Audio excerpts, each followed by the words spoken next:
Okay, so the last couple of weeks, I've had a lot of people wanting job promotions and people that have wanted help looking for jobs. And so I know in this environment, there have been a lot of people that have gotten laid off, and some people that haven't gotten laid off have just been kind of stagnant in where they've been working and are really looking to kind of like level up their career and their salary. So I want to give you the step by step on how to transform your finances through a job promotion, just because that's who I've been talking to lately, and I have had at least 2 clients in within 3 months get the promotion that they desire at the salary that they desire. So I really want to help you do the same. And so follow these steps, and you should be able to transform your finances through a job promotion. So this is for people that already have a job that are looking for a new job, or if you got laid off and you're like, okay, this is an opportunity for me to have a career shift. This is your time. So the first thing is, what I usually tell people is to lock in on what is that next position. What does that look like? So this is about getting into imagination, getting into desire. What does that look like for you? So is it, I want to be in the 200K, 300K, or maybe I want to hit 6 figures. I haven't done that yet. I want to have this amazing compensation package. So think about what that is. And what's funny is I work with people that sometimes have a hard time locking in on a salary because they feel like, oh, it's not about the money, but it's like, don't do that to yourself. So check yourself if you start feeling uncomfortable when you're thinking about the kind of money that you want to make, because that is a part of our job satisfaction, is the equity with which we do the work and what we're receiving for it. So lock in on that. Lock in on what is the kind of boss that I desire. What are the people that I want to work with? What is the mission of this company? What is the thing that I feel like would help me be invigorated about being at work? What is the kind of environment that I want to be in? Is this a remote job? Is this an in-person job? Is this something that I think is locked in with my life's purpose? Or is it like, oh, it doesn't really matter. These are the gifts and talents I actually like exuding at work, and I'm going to do some other purpose and passion things outside of work, and I want a job that gives me like the right amount of work-life balance. You get to decide. This is what the beauty is. You get to decide what success is. Consider what your life looks like expenses wise, because you want to find a job that you can live beneath your means so that you can really reach a lot of your financial goals. And so consider that, like, is this a job that's going to help me not only just pay the bills and live paycheck to paycheck, but is this going to help me live beyond what just paying the bills is, and really help me start to create wealth, put money away, invest, all of those other things. Now, that's a whole nother video if you need to, like work on that. But I think it's important because some people, because of, maybe if you've gotten laid off, or like you're looking for a different promotion sometimes, or we're in a toxic environment, sometimes we'll just take whatever we can get. I don't think it's wrong if that's what you feel like you need to do.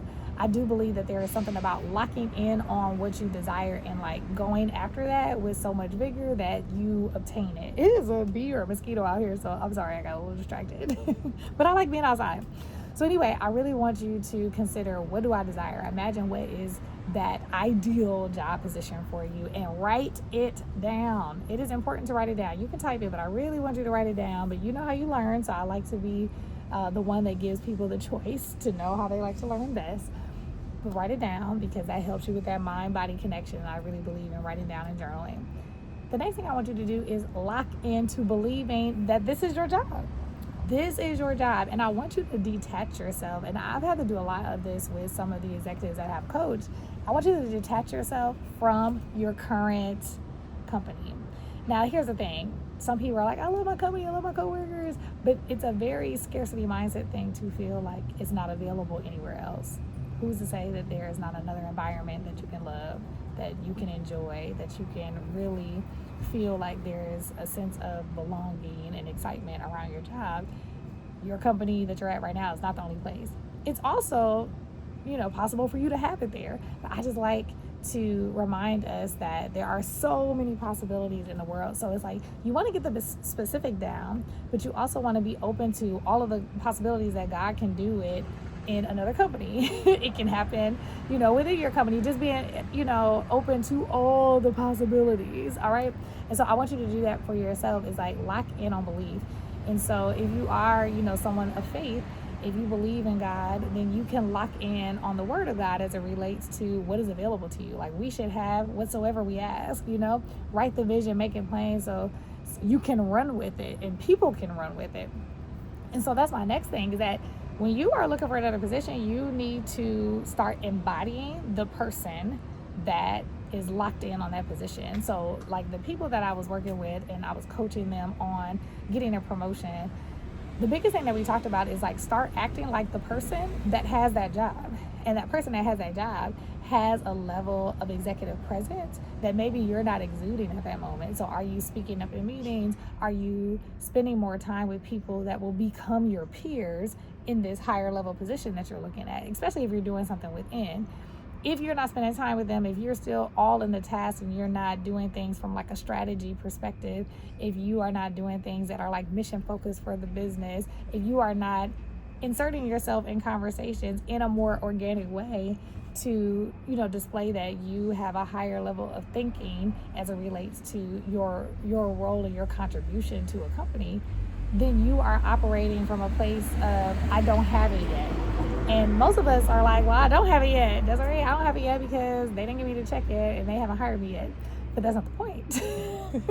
The point is, you will be in that when you are already prepared for that. When you decide to prepare for it like it's already yours, then it's going to come. I kind of use this example, and some people might not feel like it's the greatest one, but I like this example. But I think about it when someone is pregnant, right? When a woman is pregnant and she starts nesting, she knows the baby is coming. So she starts nesting and preparing for the baby to be there. And some people will say, well, of course, she's pregnant, she might have it. That's why, you know, and I say might because a lot of things can happen, you know, like that's a whole story, right? But the point is, it's like naturally we prepare for something, even if it's not physically already outside of our bodies. Sometimes the vision that is in us is not already outside of our brain in our world, right? But it's here, and if it's here, it can be real to us here, and we got to start acting like it's real here. It is something, again, once you practice this enough, it's not going to feel weird to do it. But I guarantee that you probably already do some of these things. Like I went to school, I went to college, and no one had to tell me that I was going to graduate. I went to college from a place of, yeah, I'm graduating from here. Like I didn't have to be convinced of that, right? And you know, some people would say, well, you know, you were going to do the work. But that's the point. I know I was going to embody the person that graduates from college and not flunk out. Like this is what I already came with, but I didn't have to physically take myself through those steps. I had already subconsciously have been telling myself, yeah, of course I want to graduate because this is what I want to do next. And this is what I had already planned it that way in my mind. And so how can we already act and position ourselves as if the job is already ours? And I'm telling you, when we believe the job is already ours, it can't not happen. It might not be in the timing that we think, but I'm telling you, it has to happen. And like for my clients, it did. In like less than 3 months, they got that promotion that they were looking for because they started embodying it and they started having that gravitas that it was already theirs, which is not egotistical. It was literally like confidence and really from a place of, it's my job whether this company gives it to me or not, because I am open to all the ways that it can happen. And people can feel that. People can feel when you're like being, you know, thirsty, anxious for the promotion and you're kind of like pining for it. And people can feel the energy of like, oh, this person, we need to put them in the seat or we might lose them. Like, let's get it together, right? And so I want you to like take on that energy. The next thing I want you to do is starting a rumor. So I talk about this a lot. Starting a rumor is super important. And I mean a good rumor. And the rumor is you are looking for a different position. And so some people get scared about this and understood, considering, you know, some people have been in environments where there have been layoffs or they don't want to seem ungrateful. I've actually had a client say that, like, they don't want to seem like they're ungrateful for their job. And like, again, this is a mind shift. Is it ungrateful to desire to pour more of your talents into a company? Is that ungrateful?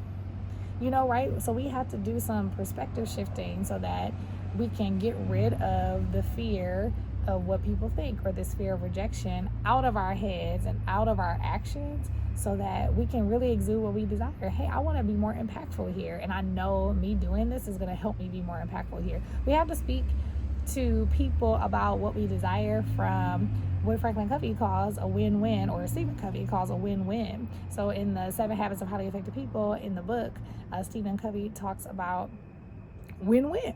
right? And so when you talk about a win-win, you got to talk about what you desire also from the other person's perspective. And so you're starting a rumor to help people know what you desire next in the promotion, but you're not just saying, oh, I want a new job, unless you like cool with those people, right?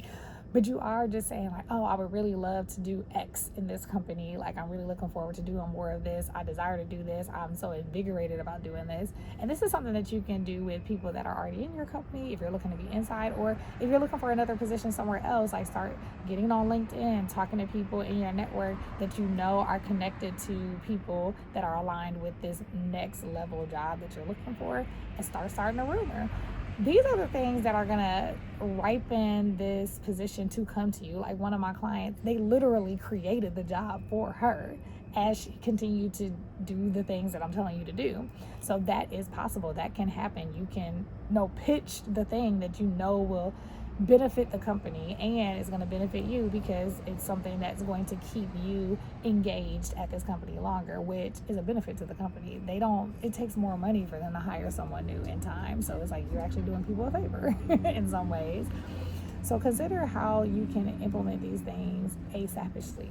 Like, the more that you can just figure out how you can do it sooner rather than later, then you're more likely to see that transformation come in your finances, because most people that I talk to are looking to up-level their finances and their fulfillment. It's usually finances and fulfillment, but we want to get both. We don't have to just wait on one or the other. We can have both. And it starts off with just deciding that both are going to transform. So let me go ahead and lock in so I can get both. So if you need something that's going to help guide you, then I have a main character energy playbook. You are going to love this playbook. I love it, and people have told me that they loved it because it's really giving you something that you can take and start using the time that you have created to imagine what you desire and to really focus on up-leveling who you are. And you can use it at home, you can use it on your own time, and it's a 3-week challenge to really start embodying this power that you can have in order to have the things that you desire. And so go ahead and click the link below. If you click that link, you'll get the free download and you'll be able to use it whenever you want, and I would love to hear how it works out for you. So until the next time, I am looking forward to hearing your stories, and go ahead, be soft, be powerful, be beautiful, and I can't wait to see you in the next video.